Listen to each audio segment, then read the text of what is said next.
This is the Young Investor for the New Investor podcast, and this is already episode 15. And I hope you are, like me, looking forward to a great week ahead.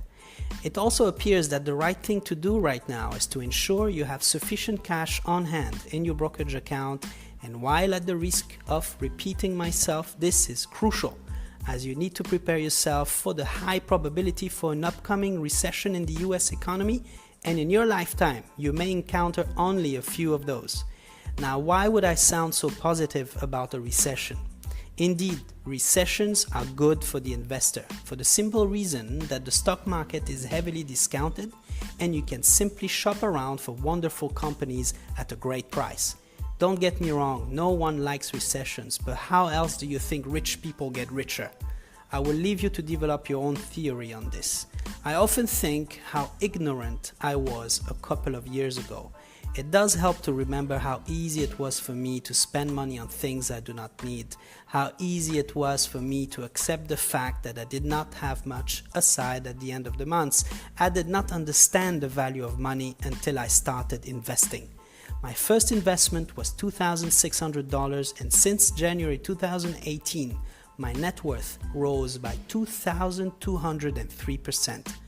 So I'm not selling you anything, I'm not receiving any compensation for what I am telling you today. I am sharing with you in the simplest of forms how I will reach my financial objectives by documenting my day-to-day, and this will take years. The most successful people on the planet did not document their journey on how they got there, whereas this would have been gold to all of us young investors. Now, I'm certainly not in that league, but I'm posting pretty solid figures already, just by following the reasoning I'm trying to share with you right now. Now, what would be the steps to take in order to first and foremost get rid of your debt? This will require discipline, and you need to start today. Point 1, set a budget. You need to forecast your spending against your income so you know exactly where you stand. I do mine for the full year, and I'm very pessimistic when I forecast. I keep all spendings to a minimum. 2, avoid taking on new debt. Stop borrowing money to consume. It is simply the worst thing to do. If you have to borrow money, do it to invest in a business that would make money for you. 3, educate yourself on investing in corporate finance. Do not be afraid. It is simpler than you think, and you do not need to be captain of the industry to start investing. 4, your subscriptions. What are they? Start reevaluating your monthly subscriptions. Are they really necessary? How often do you use the service? Are they bringing any value to your life? Are they getting you closer to your goal? If not, cancel them all. Increase your income. Number 5.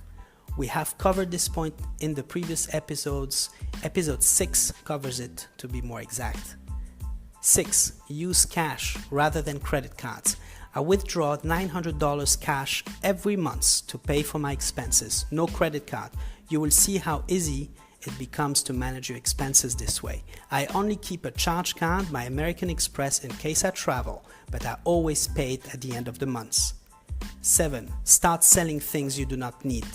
Do an inventory of your home and declutter.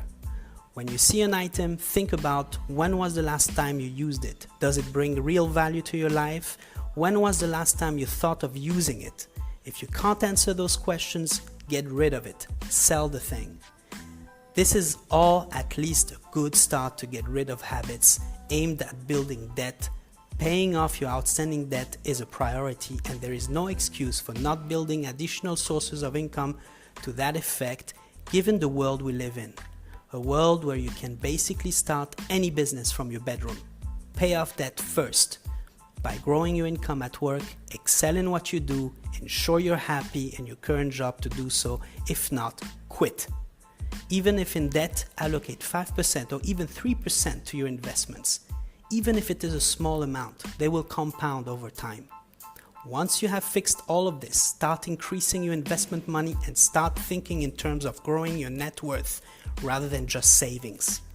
I hope you have found value in that episode, and I look forward to your success as a young investor. I wish you a fantastic week ahead, and a fantastic week of change.